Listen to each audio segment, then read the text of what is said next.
Ciao amici del bosco, fare l'orto quest'anno è particolarmente difficile per via della siccità. Non piove da mesi e la situazione è drammatica. Vediamo 10 consigli, 10 metodi per affrontare il problema.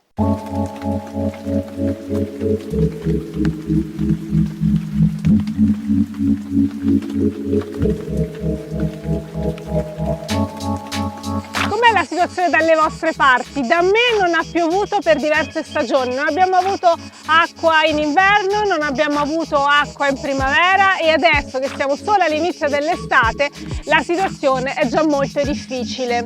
Io per fortuna ho un pozzo ancora, ma bisogna fare molta attenzione d'ora in poi con le riserve d'acqua. Il problema siccità si sta facendo sentire in maniera molto forte in tante zone d'Italia, sono mancate le precipitazioni, ma c'è anche un problema più strutturale. Abbiamo distrutto i nostri ecosistemi e abbiamo quasi distrutto i cicli di rigenerazione e di ricreazione delle nostre riserve d'acqua. Quindi il problema è molto grave e lo dobbiamo affrontare in un livello macro. Stiamo parlando di cambiamento climatico, stiamo parlando di deterioramento generale del nostro ambiente. Però intanto cosa facciamo nei nostri orti? Perché il raccolto a casa lo vogliamo portare, non ci vogliamo arrendere. Gli orti personali, i piccoli orti familiari restano una risorsa molto importante e quindi dobbiamo continuare a dare acqua anche in questo momento particolarmente difficile. Dobbiamo trovare la risorsa, quindi innanzitutto dobbiamo risparmiare acqua, dobbiamo abituare i nostri ortaggi a cavarsela il più possibile senza sprechi. Prima di vedere l'elenco però ho una richiesta: iscrivetevi al canale se non l'avete ancora fatto, è molto importante il vostro sostegno per andare avanti. E adesso 10 rimedi per poter salvare i tuoi ortaggi dalla siccità. Prima di annaffiare un consiglio: controllate effettivamente in che stato si trova la terra, quindi mettete un dito direttamente nel suolo e andate a vedere a che profondità trovate l'umidità. Se è tutto asciutto naturalmente dovete intervenire, ma se invece sotto i primissimi centimetri trovate già dell'umidità probabilmente non c'è bisogno di annaffiare. In questo caso il terreno è ancora bello umido, quindi non ho bisogno di intervenire. Non tutte le piante hanno bisogno della stessa quantità di acqua, quindi teniamo presente chi stiamo coltivando, in che fase dello sviluppo si trova e così via, e diamo soltanto l'acqua necessaria. Per esempio i pomodori sono una pianta che non ha molto bisogno d'acqua, quindi controlliamo la situazione nella terra ed interveniamo solo se necessario. Una cosa importantissima per trattenere l'acqua nel suolo e quindi avere bisogno di meno irrigazione è la presenza di materia organica, quindi se non l'avete messa a sufficienza inizio stagione, questo è il momento anche per aggiungere un po' di materia organica.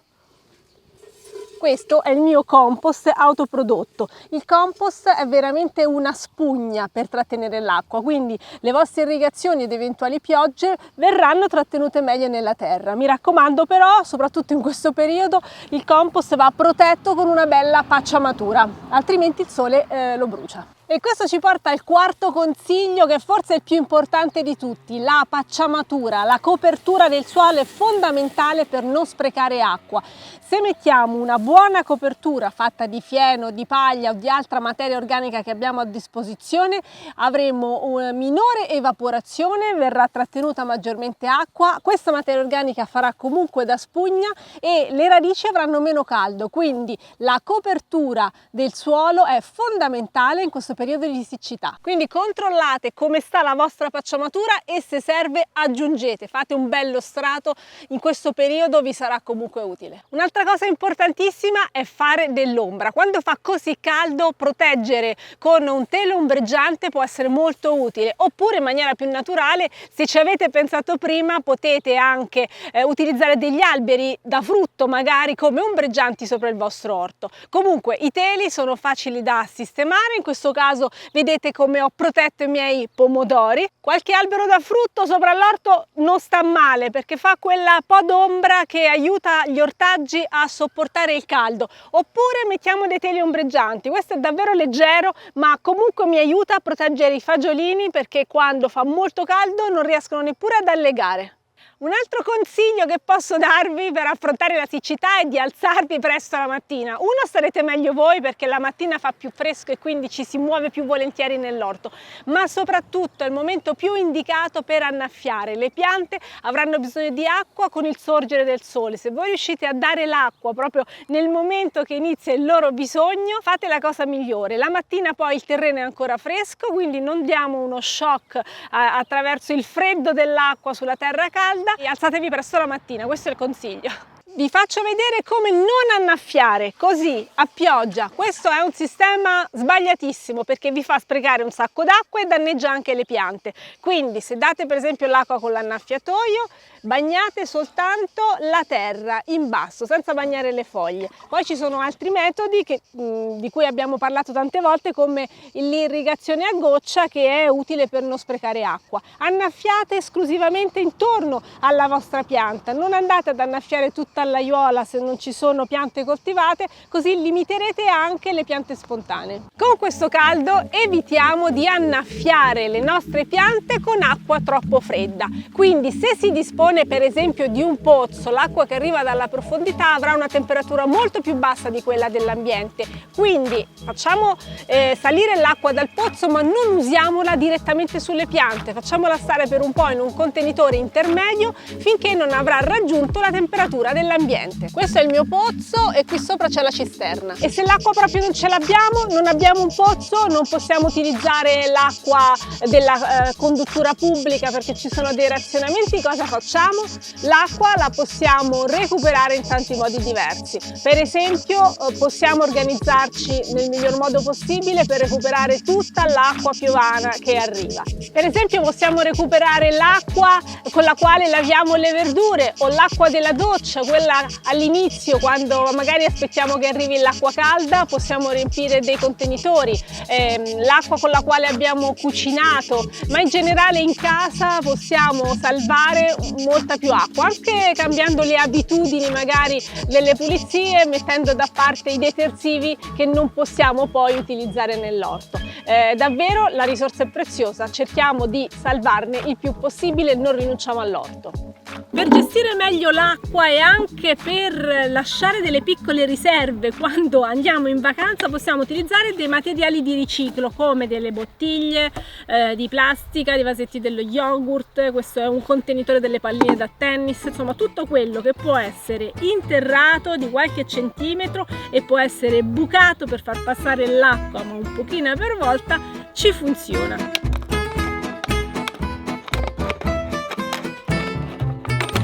Qualche buchetto,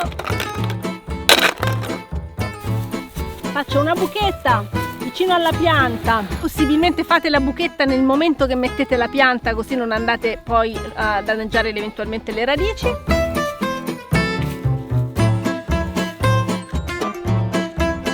Ho sistemato il mio contenitore con il buchetto rivolto dal lato delle radici e riempio d'acqua.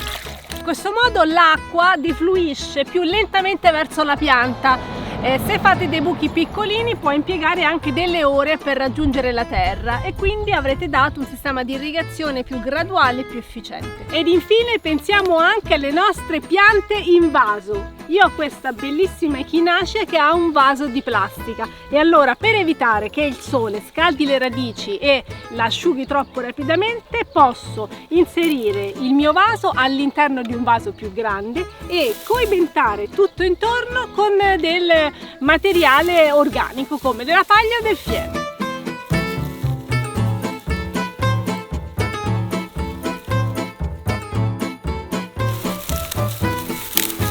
Sistemate bene tutta la coibentazione intorno e quando annaffiate la pianta, oltre ad annaffiare il vaso, potete un po' bagnare anche il fieno intorno, che contribuirà a mantenere il tutto più fresco.